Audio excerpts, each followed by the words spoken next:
दान किसे कहते हैं? खूब मेहनत करो, धर्म से कमाओ, फिर उससे एक रोटी की व्यवस्था किसी की भी कर दो, उसे सतदान कहते हैं।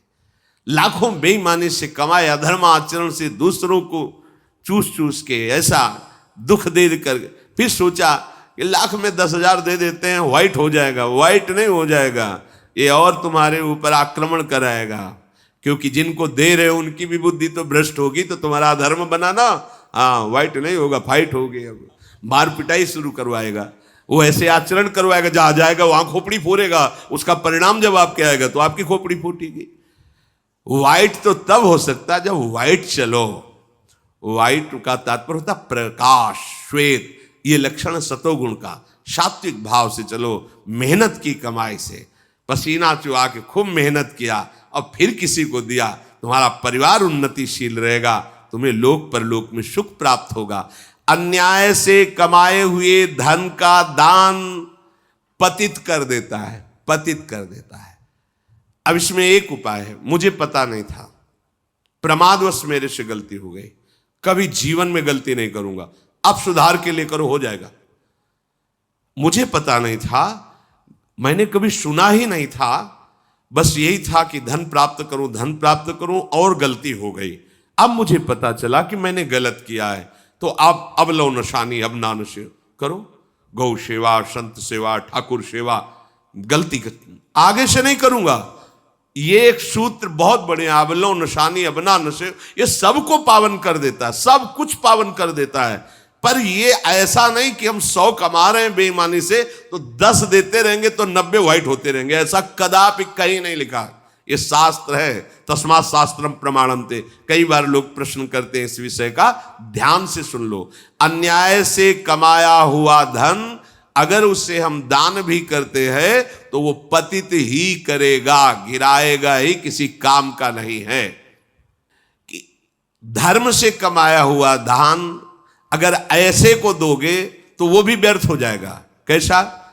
मिथ्यावादी, पापाचरण करने वाला, झूठ बोलता है, पापाचरण करता है, और आप उसे दान कर रहे हैं, बाद में वो पाप करेगा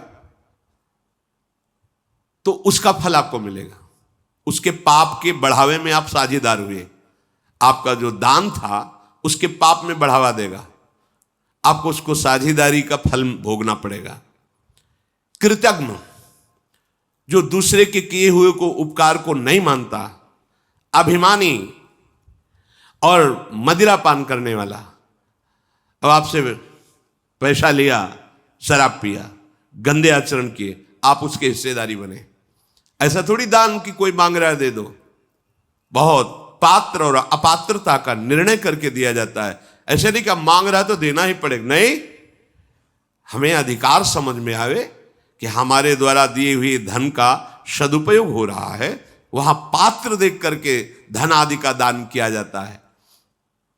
जो पतित हो चुका है, जो अधर्म व्यवसायी है, जो तमोगुण से आवृत रहते हैं और अंदर क्रोध भरा रहता है, अहंकार पूर्वक दान करते हैं, मेरा सम्मान हो, ऐसे का दान ही नहीं स्वीकार करना चाहिए।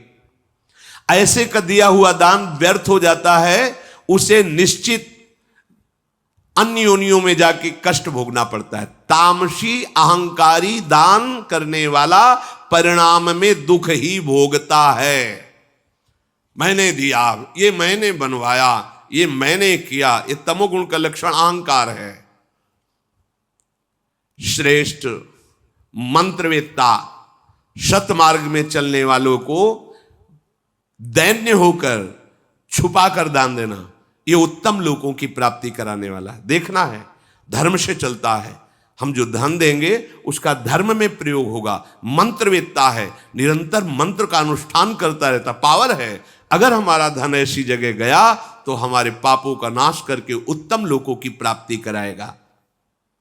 हे युधिष्ठिर, अब तुम क्या जानना चाहते हो? तो वो जो 4 वर्ण है, क्या सभी को दान ग्रहण करना चाहिए या किसी विशेष धर्म पालन करने वाले को ही दान देना चाहिए? इस विषय में मैं जानना चाहता हूं। मार्कंडेय जी ने कहा, राजन, जो साधु महात्मा या गृहस्थ खूब जप परायण है, सदैव धर्म से चलता है, शास्त्रों का स्वाध्याय और उसके अनुसार आचरण और वेदत्रयमयी नौका में स्वयं बैठकर दूसरों को उतारने की सामर्थ्य रखता है, अर्थात धर्म शास्त्र के अनुसार चल के खूब भजन परायण, खूब साधन परायण है, कहीं कोई पापाचरण नहीं है, ऐसे को यदि दान दिया जाए तो वो तार देता है। ये दान उसको जितने भी अपराध उन सबसे तार देता है। पर दान देने का अधिकार पात्र को देखकर, ऐसा नहीं कि किसी को भी कहीं भी हम केवल यश सुनने के लिए वाहवाही सुनने, वो सब व्यर्थ चला जाता है। हे युधिष्ठिर, जो साधुओं को संतुष्ट करता है उस पर सारे देवता अपने आप संतुष्ट रहते हैं। साधुओं के वचन ही आशीर्वाद हैं, वही लोक परलोक का सुधार कर देते हैं। बस उनको उनके वचनों के अनुसार अपना जीवन बना के देखो, अपने आप लाभ मिल जाएगा। संतों को संतुष्ट करने से, संतुष्टता संतों को बाह्य पदार्थों से उतनी नहीं होती जितनी अपनी आज्ञा पालन करने से। आज्ञा पे चल रहे हो, हृदय शीतल हो गया, लोक परलोक सब सुधर गया तुम्हारा। यही परलोक सकल सुख पावत, मेरी शोभैया कृष्ण गुण संचु। संपूर्ण शास्त्रों का ज्ञाता हो, संपूर्ण धर्म के रहस्य को जानता हो और स्वयं अपने उद्धार करने में समर्थ हो, ऐसे को दान दिया जाए तो शक्तिशाली होता है, तो वो दान तुम्हारा उद्धार कर देगा, तुम्हारा कल्याण कर देगा। हे कुंती नंदन, यदि साधु को भोजन कराया जाए तो साक्षात भगवान और अग्निदेव संतुष्ट हो जाते हैं।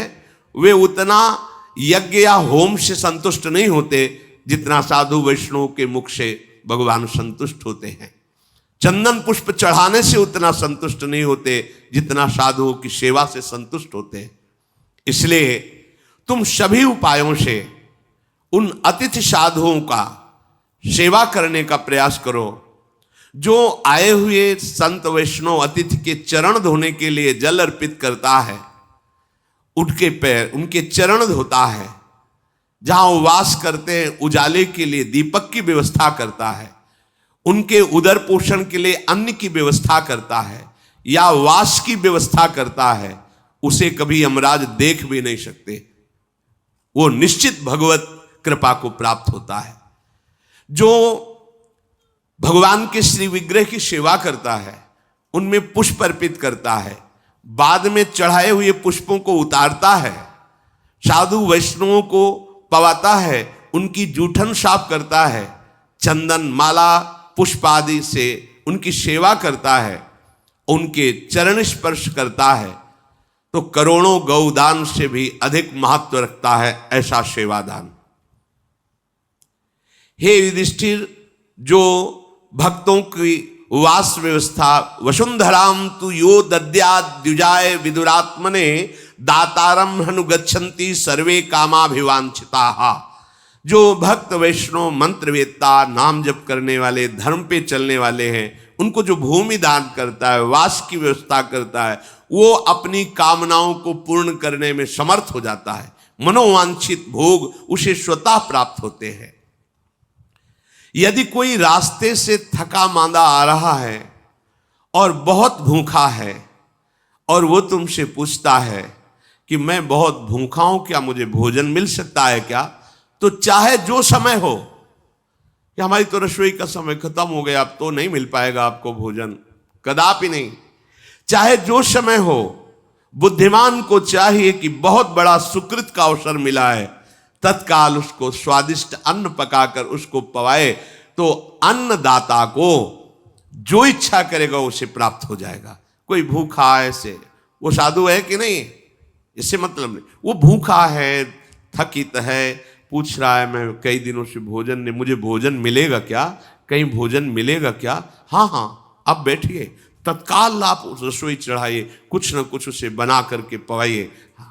तो इससे क्या होगा, यहाँ कह रहे जो चाहोगे तुम्हें प्राप्त हो जाएगा, क्योंकि उसके हृदय में भगवान बैठे हुए हैं। जो अपनी सामर्थ्य के अनुसार अच्छे ढंग से पवित्र भाव से भोजन तैयार करता है और वो भोजन भक्तों को अर्पित करता है, उस पुण्य कर्म के प्रभाव से वो प्रजापति ब्रह्मा के लोक में जाता है, अर्थात ब्रह्म लोक को प्राप्त होता है।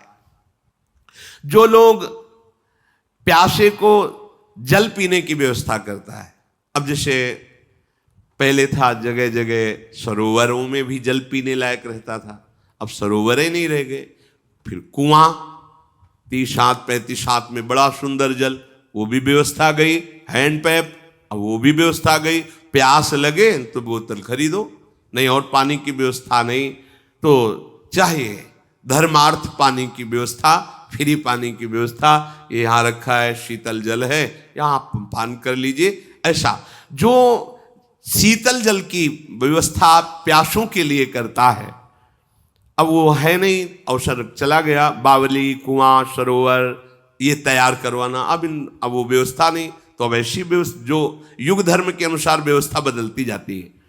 और जो बहुत भूखा है, थका है, प्यासा है, उसे मीठे वचन से आइए आइए आप जल पीजिए, आप बैठिए, अभी आपको भोजन पवाते हैं, ऐसा।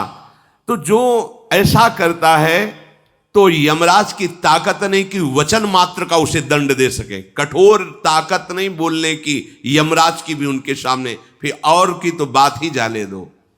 हे युधिष्ठिर, जो खूब अपने धर्म के परिश्रम से कमाए हुए संचित किए हुए धन को किसी सुशील शांत भगवत परायण को दान करता है तो वसुधा देवी भूमि उस पर प्रसन्न हो जाती है और उसके ऊपर धन की वर्षा करती है और वो कभी दुख में नहीं पड़ता।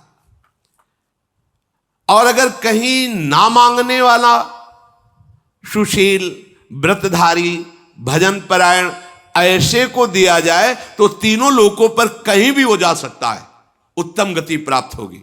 कभी मांगता नहीं है, धर्म से चलता है, भजन परायण है, ऐसे को यदि दिया जाए तो तीनों लोकों में सबसे बड़ा पुण्यात्मा होता है, वो कहीं भी जा सकता है।